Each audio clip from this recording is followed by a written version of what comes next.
this meeting. You should all get a notice. And if you can also accept all the lobby requests. Sure thing. Okay. Well, this auspicious start. I went through everything earlier just to make sure everything worked great, and of course it did. So it's the curse of the actually going live. So for those of you who don't know, my name is Thomas Jackman. I am the rules coordinator for the Energy Facility Siting Council, and I am here today actually presenting the first rulemaking that I've been involved in from the start. Well, sort of from the start, as you'll see. If we could just kind of go around, and if you could tell me I'll call on you, and then if you could tell me your full name, your organization, who you represent, and why you're interested in the siting process, that would be great. So let me start with the two staff members. Christopher, if you want to introduce yourself. Great. Yeah. Hi, everyone. I'm Chris Clark. I am a senior siting analyst with the Oregon Department of Energy. I know many of you because I was formerly the rules coordinator for the council. Go ahead, Sarah. And I'm Sarah Esterson. I'm the senior policy advisor in the siting division. Was there more we were supposed to say? Well, you were supposed to say why you care about the siting process, but okay. I care greatly about the siting process. It's my life. It's your life. Got it. James, can you introduce yourself?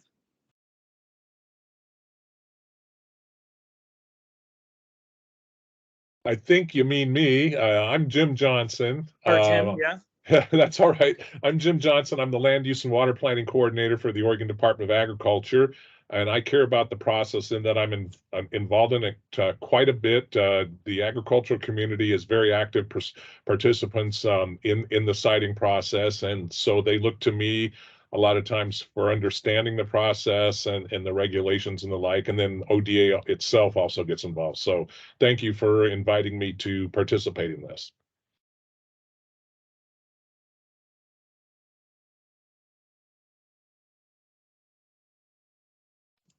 There we go. I'm just going in the order that people are on the list here. My laptop is now working, as you can see. Hello. And hopefully it doesn't crash again. So Lena, can you introduce yourself? Hi, my name's Lena Cope. I'm with Portland General Electric. Excuse me. My primary role for PG is all of our compliance and getting initial applications and amendments for our site certificates. So much like Sarah, it is pretty much my life. So. All right, Anne, why don't you introduce yourself?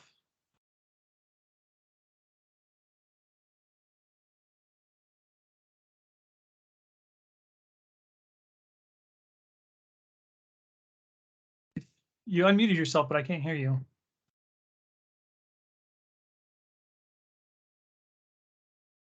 Is it just me, or can anyone else not hear her either? She looks like she's on mute to me. All right, we'll get back to you.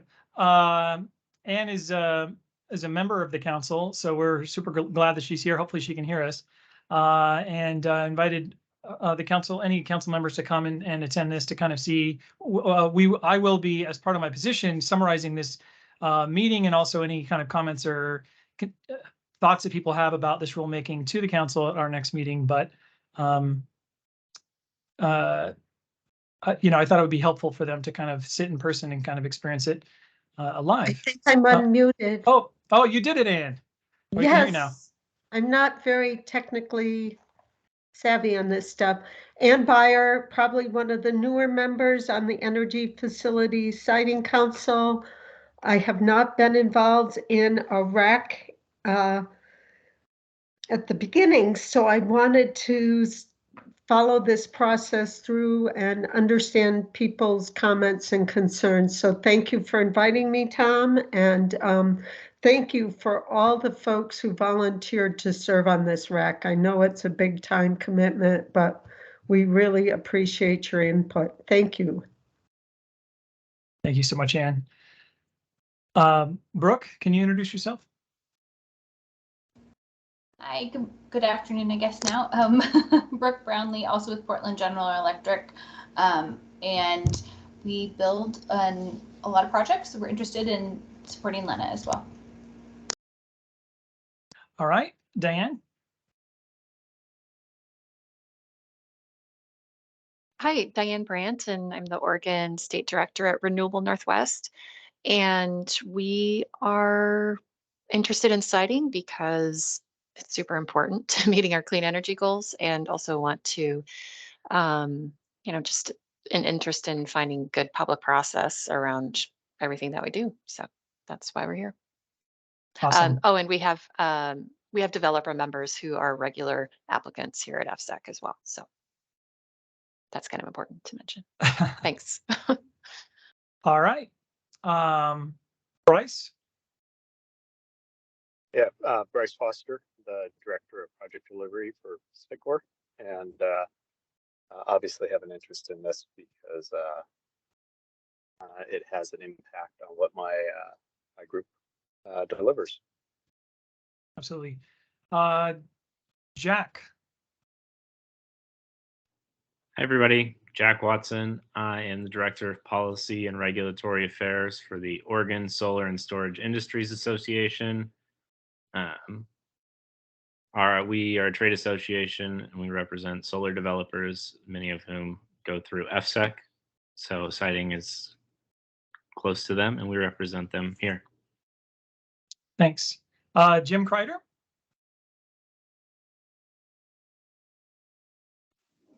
Hi, all.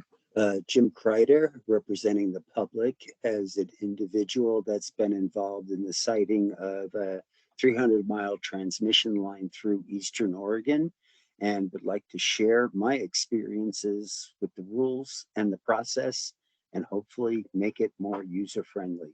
Thanks. Awesome. Thank you, Jim. It's good to have you here. I believe Rudy is the only other name I don't recognize on here, or that I haven't done. Hi, everyone. I'm Rudy Salacore. I'm the Conservation Director for Friends of the Columbia Gorge. Friends of the Columbia Gorge really reviews all the permits and the developments that happen within the Columbia River Gorge scenic area. We're interested in preserving the scenic, natural, cultural, and recreational resources of the gorge. Yeah, that's why we're here. That's why we're interested. Thanks. Awesome. All right. I think that's everybody. If I missed anybody, please speak up now. I'm now going to switch to Teams here, or the presentation, which is also included in the. Oh yeah, go ahead. Hey Tom, this is Andrew Bauer at Northwest Natural. Oh, okay. Sorry about that, Andrew. Go ahead. That's all right. I'm the manager of environmental compliance, and our biggest asset on our system is under FSEC jurisdiction, and this is always important to us. Absolutely. All right, so hopefully this works. Let me know if everybody can see that. Let's see. Trying to, I think it crashed because my external monitor connection failed on me, so I'm now trying to make it work with just my laptop monitor, which is fun. Always good to learn new things on the fly when there's people waiting. Just so you know, this. I just want to reiterate, this is the first RAC that I've done myself. So I entrusted Chris, the prior rulemaking coordinator, to be on standby to make sure that I don't, give you guys bad information. So if he steps in with an act, well, actually, I told him to, don't hesitate. So just to kind of go over the agenda here.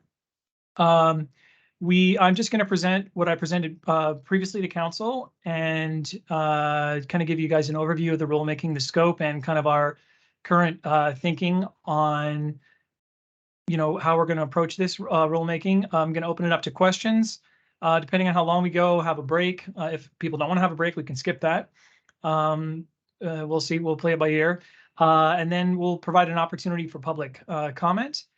And we'll also have a discussion at the end for kind of next steps. And also just as a reminder, as part of the kind of question comments rulemaking, if anybody has any special considerations for their concerns about how this would impact small businesses or anything along those lines, please speak up. Let's see, I'm going to attempt to make the display screen, there we go, slightly larger so I can see my notes better.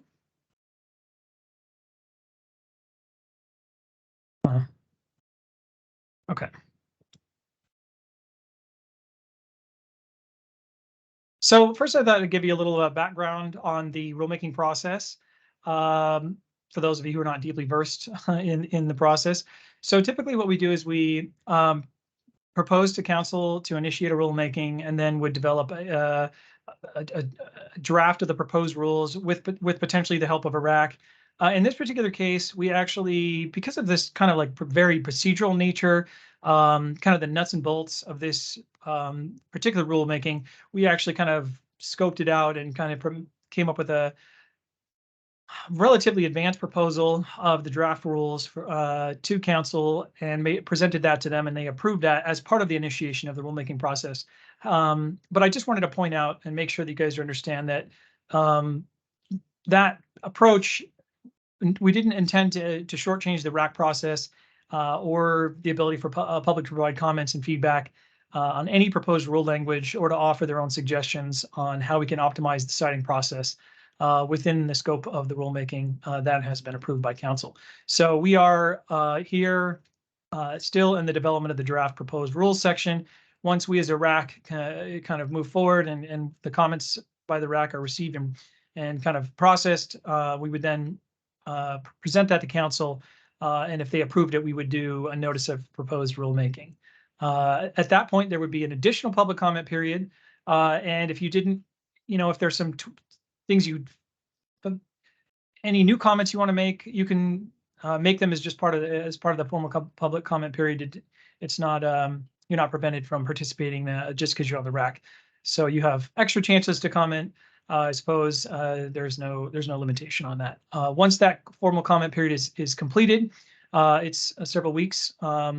We then kind of take those comments, incorporate them, respond to them, make our recommendation to council, and then assuming the council agreed and was satisfied with the state of the rules at that point, we would submit them to the Secretary of State for adoption as a permanent rule. So I thought it would be helpful for everyone on this call to kind of go over what we're hoping to accomplish with this rulemaking, but also with kind of like where we're headed, because this rulemaking is kind of tied to the next one, which is tied to the next one. And I know not everybody is was as excited about this first phase. Quite a few people were like, reach out to us in phase 3. And I totally get that. This phase is going to be a little bit less interesting, less substantive than perhaps phase 2 and phase 3. But the goal for this first phase is to review and reorganize the rules that applicants typically have to deal with in terms of how they go about navigating the citing process. So it's more, it doesn't really deal with the what, more of the how. And kind of the main reorganization thing that we looked at was optimizing and making more clear who's responsible for what, because the way the rules are currently laid out, what this FSEC does and what the applicant does are kind of mixed and kind of jumbled together. So once we kind of improve the clarity and flow of the rules through this rulemaking, that's going to lead us to phase 2, which is going to still largely be essentially kind of a reorganization of the rules. And it shouldn't change the burden. It shouldn't necessarily make it easier or harder to get a site certificate, but it will hopefully make it easier to understand and easier to follow, both for people who are attempting to apply for them and also for the public who either could potentially support or oppose the project. The idea is increased under readability and the readability of the rules to make them easier to follow about what's what they require and how you meet the standards to get the certificate. So this is going to lead us to the juicy phase 3 that I'm sure a lot of you will be super interested in, and also others who are not on this call who said, call us when phase 3 starts. And phase 3 is going to consist of numerous more targeted rulemakings rather than a large, more comprehensive one. These rulemakings are going to be targeted at specific standards used by the council in granting site certificates, and the RACs for those are going to be more tightly constructed around who is most impacted by each specific standard. So that to the extent you have feedback right now that will cover either phase 2 or phase 3, please don't wait.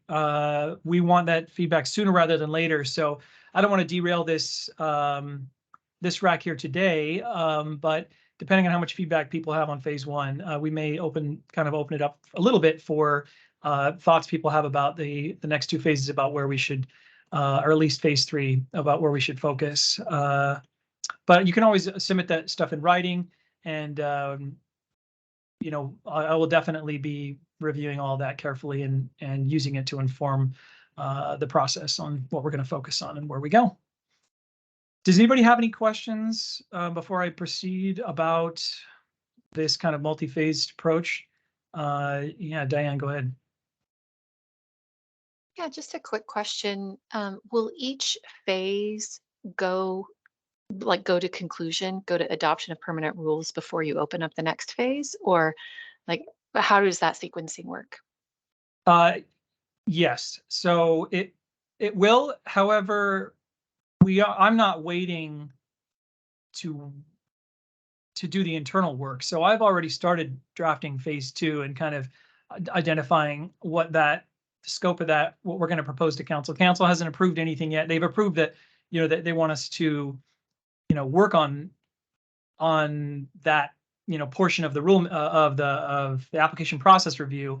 But yeah, we haven't actually said here's the draft, please approve this scope, like we have, like we did in March for phase 1. But yeah, the goal for this first phase is to get it done essentially as quickly as we can, and then get phase 2 done as quickly as we can, so that we can get to the actual review of the standards that I think most people are going to be interested in. So there won't be an overlap of work either. So we're not going to be.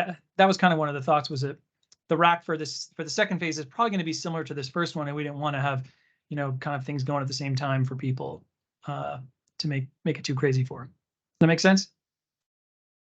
Yeah, that does make sense. I was just thinking if something comes up in phase 2 or 3 that maybe we missed or needs tweaked from phase 1, I guess that's still potential or possible to do later. Well, yeah. So, I mean, that's kind of why I don't want you to hold back on your feedback or thoughts about any of the rules, and that would be within the scope of each of these phases, because the idea is that kind of where we want them to be, at the end of phase 3 would inform potentially what phase 2 would look like, which could inform what phase 1 looks like. So we're thinking about all 3 phases right now, collectively.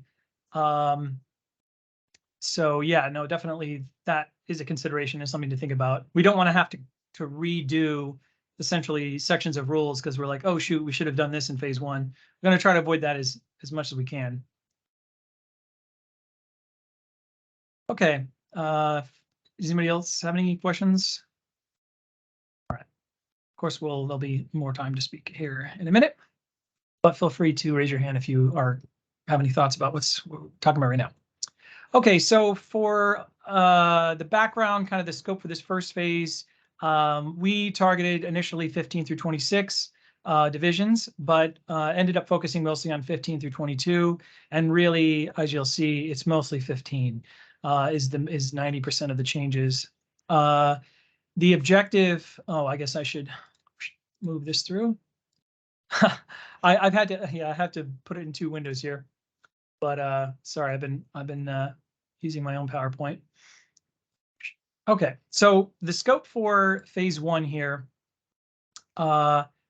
is to ensure the procedural rules are internally consistent and flow logically. So again, to remove ambiguity about which party is responsible for what. So any changes that are going to materially alter the process would need to ultimately be in their own rulemaking, because that would be outside the scope of this particular rulemaking. So we ended up, kind of creating 3 types of changes. So the first category of changes, is the bulk of them, is consolidating references to the department responsibilities into Division 15. So it's easier to follow through the process of the siting application process what the department's responsible for versus what the applicant is responsible for. We also, as part of that process, modified the structure of Division 15 so that it was kind of easier to follow. As you'll see here in a minute, I'll give some examples so that it's more consistent across the different stages of the siting process.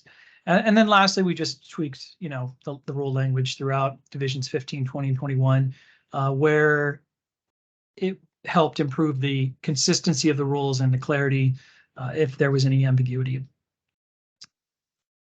So the primary change, again, was about consolidating department responsibilities in Division 15, and that was looking for anywhere it says the department must or the department shall that was not already in Division 15. So this first example here was OER 345-2016, where it says the department must issue public notice of any amendment. That has been moved to a subsection of in Division 15, Rule 110. So there's another example. There's a rule that was in 345 Division 21 that talks about how the department would distribute a preliminary application and the accompanying memorandum to various agencies. That's been pulled out of 21, has been moved into Rule 180 in Division 15, which already described the content of the department's memorandum. So now how it's distributed and what's in it are going to be in the same rule rather than in 2 completely different divisions. So the other change is to kind of create better internal consistency in Division 15 and to have the flow of the rules match the siting process stages, which they currently do not. So the siting process has, various stages: the notice of intent stage, the project order stage, the preliminary applications stage, and so on. But the rules for each of those are organized in different ways, even though they kind of have the same sort of cadence in terms, especially with respect to the notice.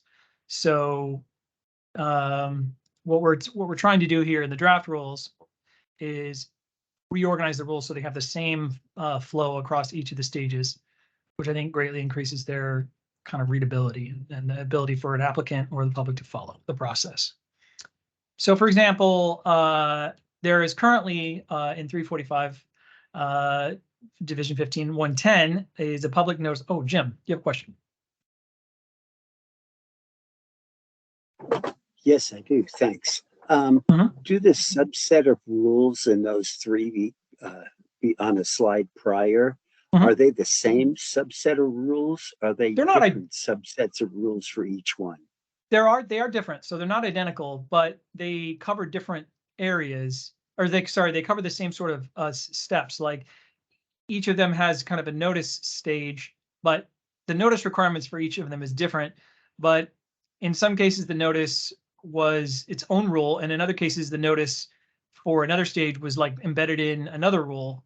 So if you're just kind of scanning through the headings, it's unclear what stages have notice requirements and what don't. So the idea is that you'd kind of just be able to scan through the headings and see that, what if a type of kind of action required by the department or staff is merited its own rule here, why isn't it its own rule down below? Why is it embedded in another rule? So it's just kind of confusing the way it's laid out now. Does it make sense how it was confusing? Well, it kind of does, but it also brings up another question for me as the public as to the order, because you have the notice of intent, then a project order and the application.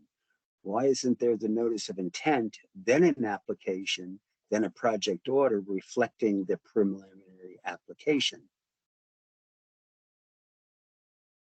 I mean, this is just an example. This isn't the actual layout of the rules. But So, yeah. Okay. I'm taking this literally. So, yeah. Okay. Chris, This is my something to first say? RAC. So this is my first rodeo here. Sure, no So worries. I think I'll sit back and listen more than ask questions. Okay. I was also just going to point out that statutorily, the project order is a document that explains what the requirements for the application are, and then like the proposed order is the department's recommendations on whether or not to approve the applications, and that does come after the application process. Thanks, Chris. Let's see. Anybody's writing any? Oh, okay. Just making sure I wasn't missing any comments. All right. So we added in the draft version, oops, just like I was talking about, in 110, there is a public notice of intent rule, but there is not a corresponding notice requirement for the preliminary application or the complete application stages. So we created them, but we didn't create any rule language. We just moved the public notice requirements that are embedded in other rules into their own rules, so that when you're kind of scanning through the headings, you can see that there is a public notice requirement for for all the stages for which there is. So the second change, or rather the third change that we made, was to kind of improve the clarity and consistency of the rules, which is just a kind of, first of all, we had to do when we move things around. The rules in some places kind of referred to other places, other divisions even, and to the extent that we've now merged those rules into one rule, it didn't make sense to kind of refer to, we had to update those references and the language to match. So this is pretty standard kind of, clarity stuff. Nothing is going to blow your mind here. We're just cleaning up the language so that it actually logically matches the new kind of rule structure. So we also, in some cases, kind of modified the rules a little bit so that when we're asking for similar types of activity, that we use that have this kind of the same requirements or language, to the extent that it kind of logically should. So here in this example, we have added the word time and removed the word agenda to match the corresponding language between the notice requirement that has to be issued. So it didn't make sense for one notice to require one thing and then the other to require another, when they're essentially serving the same function. So I did not want to confuse people as to why the language would be different when it really shouldn't be. I'm just, as you know, or as you probably don't know, I'm a lawyer as a background, and kind of one of the statutory interpretation rules was always like, where the language is different, it's because the drafter intended two different things. Otherwise, they would have used the same language. So that's kind of our thinking of this approach here. We didn't intend two different things, so it doesn't make sense to have different language in different places. Where obviously, some cases we do, and then and we're not going to modify the language in those cases.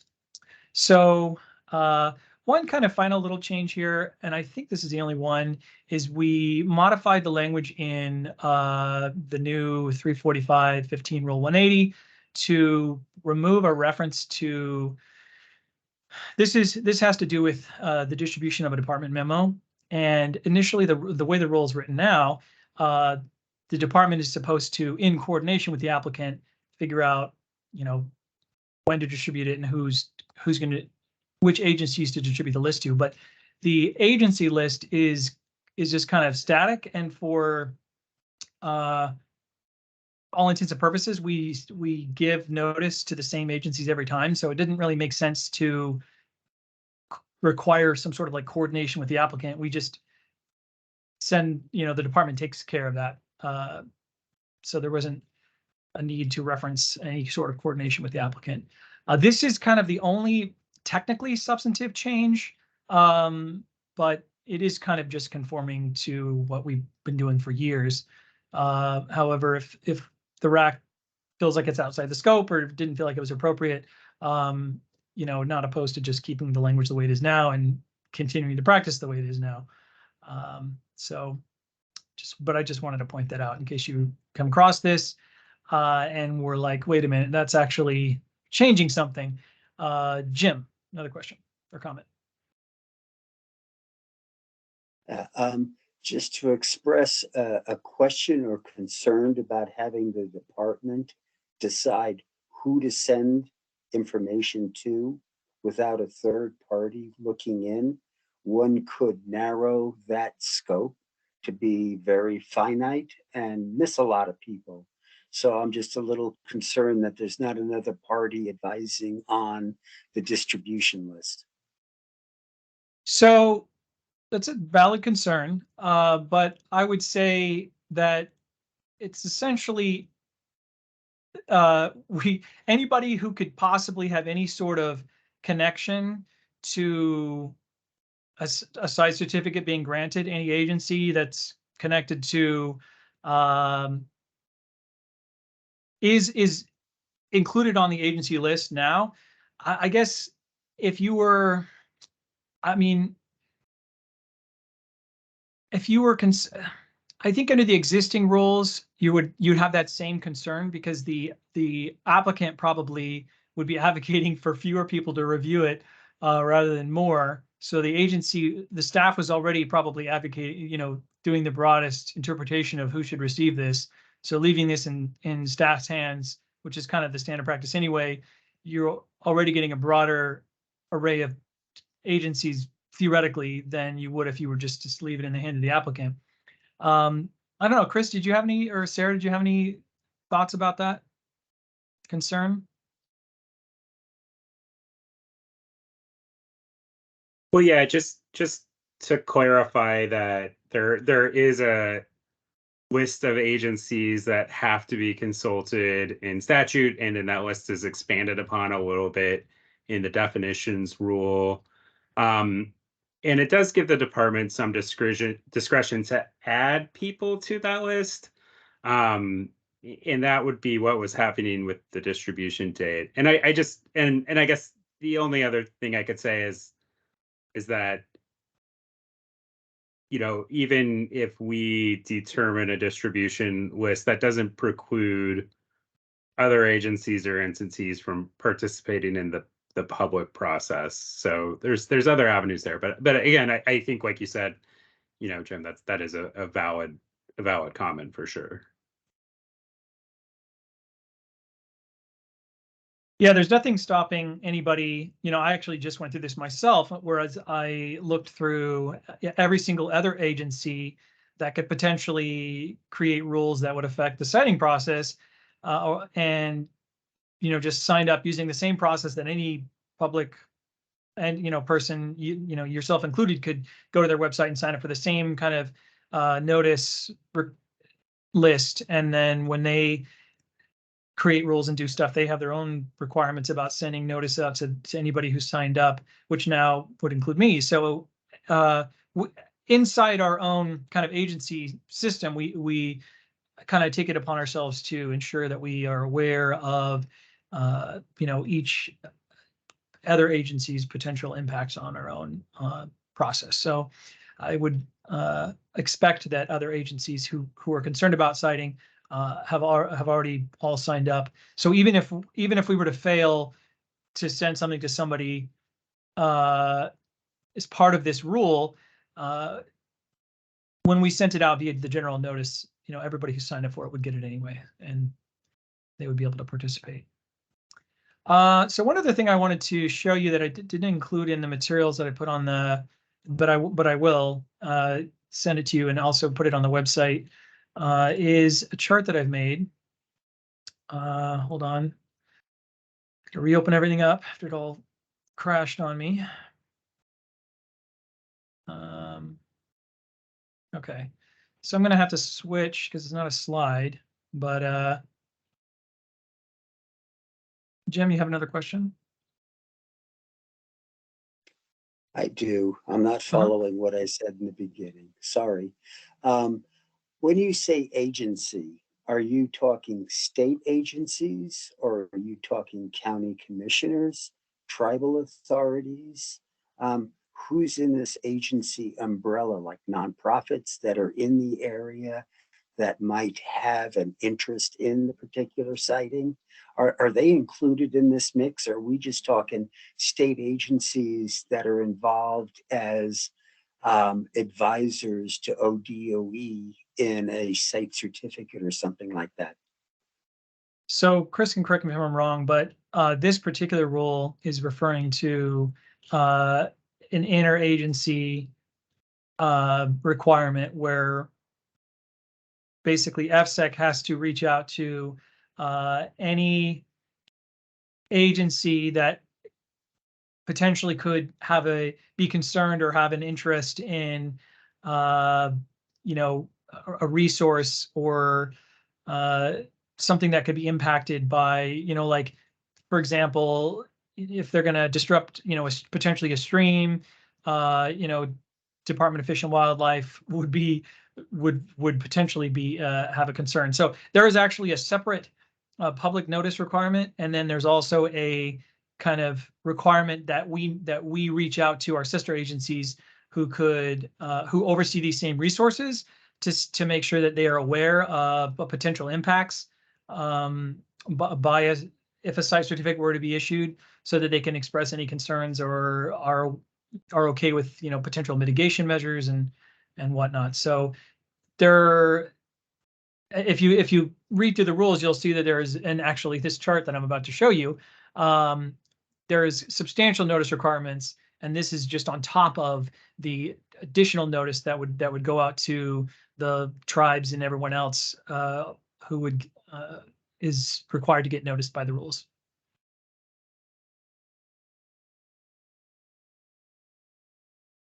Yeah, Jim, I dropped the complete definition of what a reviewing agency is in the chat. But yeah, it is primarily state agencies and occasionally federal agencies, but technically tribes identified by LCIS, they are the body that identifies which tribes are likely to be affected by the proposed facilities and eligible for reimbursement through our process. And then also the special advisory groups mentioned there would be the local governments who have portions of a facility within their jurisdiction. Perfect. Any other questions on that, Jim? Okay. All right, just sent a chat that I thank Chris for that definition. Much appreciated, Chris. Awesome. Okay, I just need to switch what I'm sharing here. And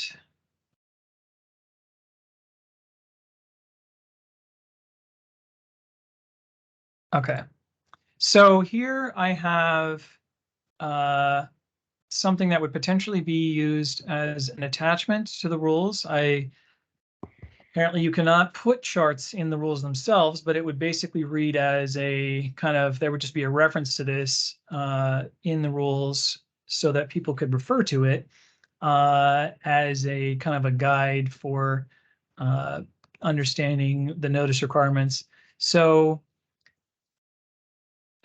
the main, you know, kind of issue that I came across is when I was trying to figure out how to present this information is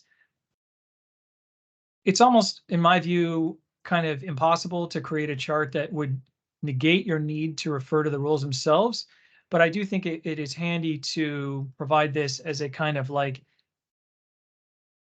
you know, sanity check for what the main kind of categorical requirements on what you need to do, with the understanding that a reader, and I would even potentially put something on the chart, like as a footer or a header even, that would say, like, you know, it is, you know, incumbent upon anybody who cares to refer to the rule itself to, you know, understand the actual requirements. This is provided as like a guide or as an aid only, not as a replacement for the rules. But I'm going to send this out, and I'm kind of curious if anybody else has any other thoughts about how to present this information, whether more detail or less detail, in a way that's actually useful or helpful. Andrew, yeah.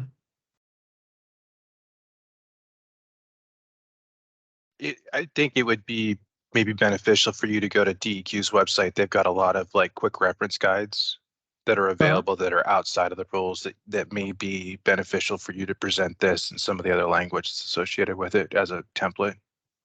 Okay, yeah, I'll definitely check that out. Anybody else have any other thoughts about this chart or anything else we've discussed? Okay. Well, let me just switch us back to the agenda.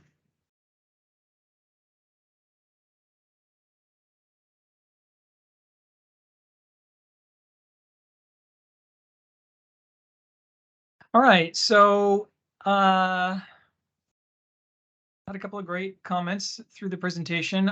I now kind of wanted to just open it up to any thoughts or concerns anybody has about this rulemaking in general, or what's been presented, or if in reviewing the draft that I submitted previously, that if you had any thoughts or concerns about the approach we're taking, or feel like we're leaving out something that we should also include in this rulemaking. I don't want to say speak now, forever hold your peace, because you'll have additional opportunities to comment once we talk about discussion next steps. But I did want to provide this opportunity here now for you to share any thoughts or feelings you have with the RAC as part of this process.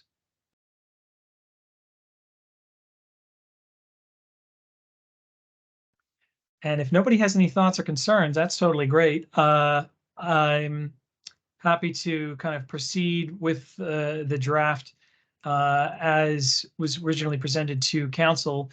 But we also have, I'm going to ask the RAC to basically kind of, now that you potentially, maybe you understand things a little bit better now that we've gone through it, to kind of take a second look at the draft that we shared with you and go through it and really see if if you have any other additional thoughts or concerns. And the goal for that would be to get comments back by 2 weeks from tomorrow, which would be the 12th of May. So feel free to take your time and go through that thoroughly. There's also in the packet that I sent you a chart which contains a list of all the changes and kind of the thinking behind each change, so you can understand if you're going through it, wait, why did they move this, or what is this change about? You can refer to that chart and see the thinking behind each and every single change that we've made, because there are quite a few modifications that we've done as part of this process. So I wasn't sure if I don't think we need to have a break, but I'd be open to having a break if people feel like it. I'm also open to just going straight into providing a public comment opportunity if there's anyone who wants to provide a comment as part of the public who is not a member of the RAC. Does anybody have any desire to take a break? I think we might be getting close. If nobody has any other comments to make about the rulemaking, I think we should go straight into providing public comment opportunity.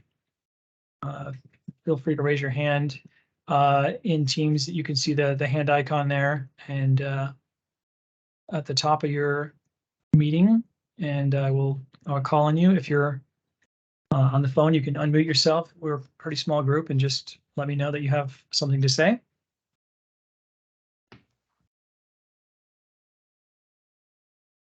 Just give it a minute.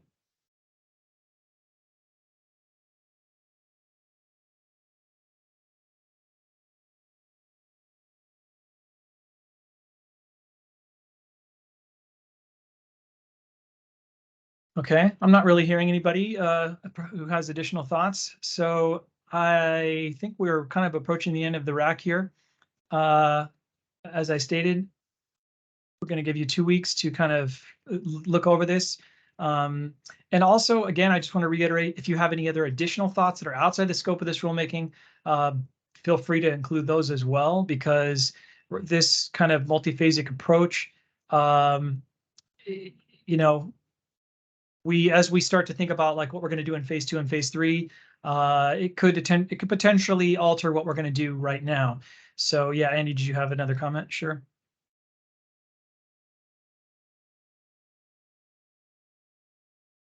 Andrew, you're still on mute. Oh, no, he went offline. No, I'm here. Oh, you're back. Oh, never mind. Yeah, Okay. sorry. And I don't know where this will fall into phase 1, 2, or 3, but with the new security rules that a lot of us are operating under for TSA and PHMSA, and just under the security of energy infrastructure as a whole, well, how are you guys tracking those rules that we're required to follow and, and operate under, to make sure that some of the public processes that we're having to go through, such as having maps and that sort of thing available to the public, that we're not in violation of federal law for those types of things? So I don't think we are.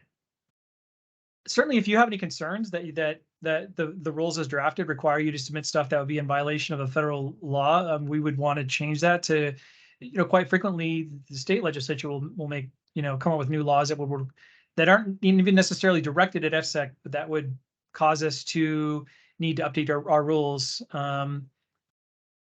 So we're always on the lookout for any rules that could potentially conflict with or override kind of what we're doing now.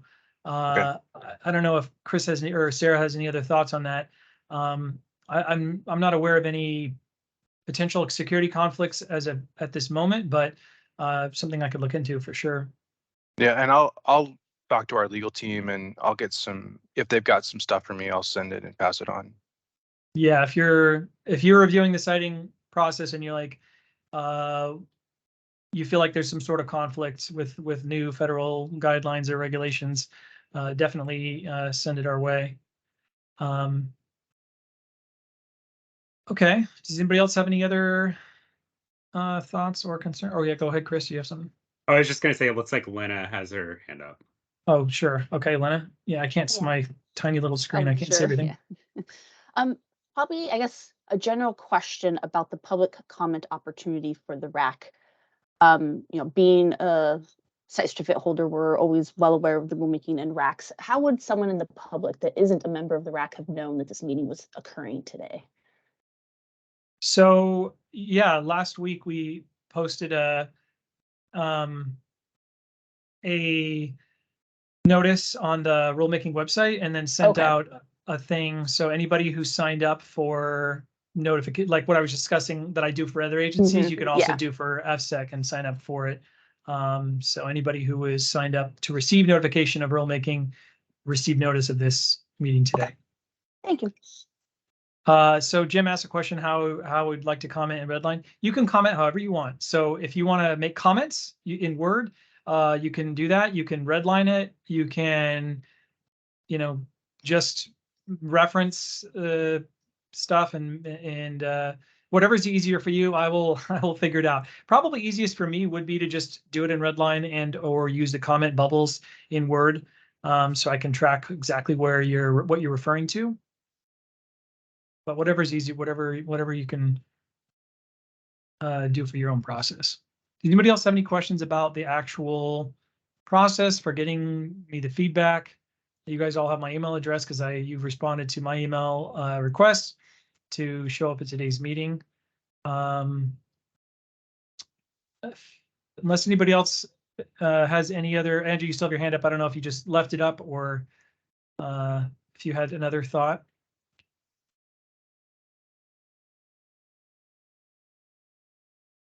No? Okay. I figured. Yeah, I just left it up. Yeah, no, Microsoft is apparently coming out with an update where if you put your hand up and then you unmute yourself, when you mute yourself, it automatically pulls your hand back down. So look forward to that coming down the pipeline at some point. All right. Well, if that is everything, hopefully you guys all understand what it is I'm looking for. Again, that date is May 12th for any members of the public or the members of the RAC who want to get feedback that will be presented at the next council meeting in June is the plan. If you guys go through this, and based on today's conversation, I'm not expecting this to happen, but if people are going through it and they're freaking out and they aren't happy, or they have really good suggestions that would be within the scope, but also kind of be significant in that we would potentially need to have another RAC to discuss them and to make sure the RAC is happy with kind of the direction of that amazing suggestion, we could potentially have another RAC.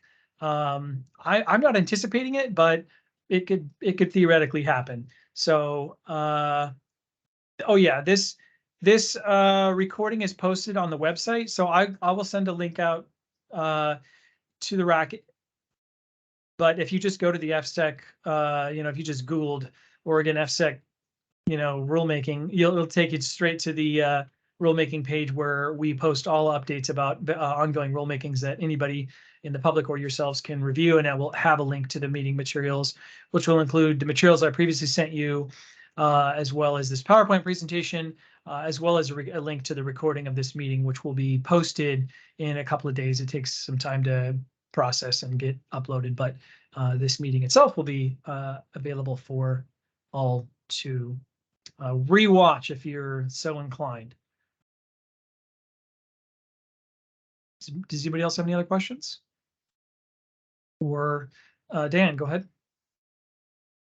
Yeah, just a quick one. As you're kind of putting the processes, kind of trying to make them match between the different phases of the application stage with the notice of intent, et cetera. I noticed that you're adding in like informational meetings and things like that. Is it safe to assume that those are the responsibility of the department? So for example, I noticed there was the creation of the informational meeting on a complete application item in Division 15. So when I just glancing at it quickly, I just wanted to clarify, would that fall to the staff or would that fall to the applicant? So I'd have to go back and read and look at it. I'm still relatively new in this process of but I will say this: the rules as we've drafted, what you're looking at there, the responsibility for, except for that one little tiny tweak that I talked about, though that the entire language of that rule existed as a subset of another rule. So we're not, the new draft does not create or modify the responsibility. So whatever the responsibility was with respect to that informational meeting prior to this draft is going to continue to be the responsibility going forward. So there's not going to be any changes in who's responsible for what. This rulemaking is just about making it easier to understand who is responsible for what. So it should say, because it's in Division 15, that it's the responsibility of the department, right? Most of the responsibilities, we couldn't perfectly align this, but for their applicant are in Division 20. Chris, did you have something you wanted to add? Yeah, I was just going to say that I don't know if it's consistent throughout all the rules, but at least in some places, it very clearly states it's the department's responsibility to set up the informational meetings and to notice them and to kind of secure the venue and all that stuff. But the applicant is required to attend and to answer questions. So.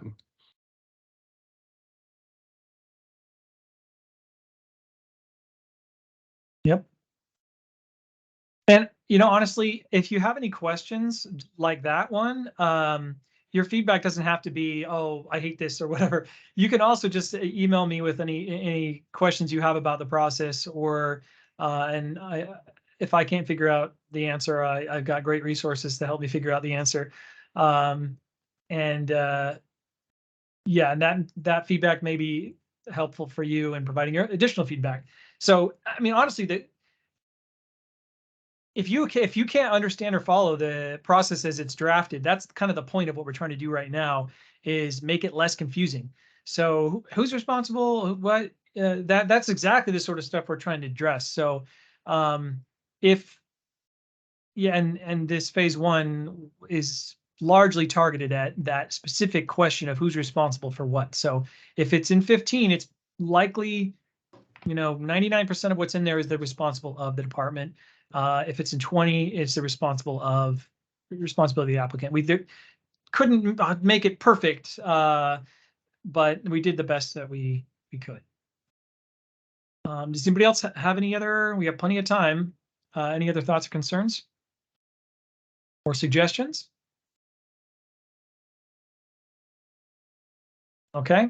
Well, barring no additional thoughts or feedback, I will get that chart to you. I will also take a look at the DEQ chart or information that Andrew suggested, and see if there's any, if I have any other thoughts or ideas about how to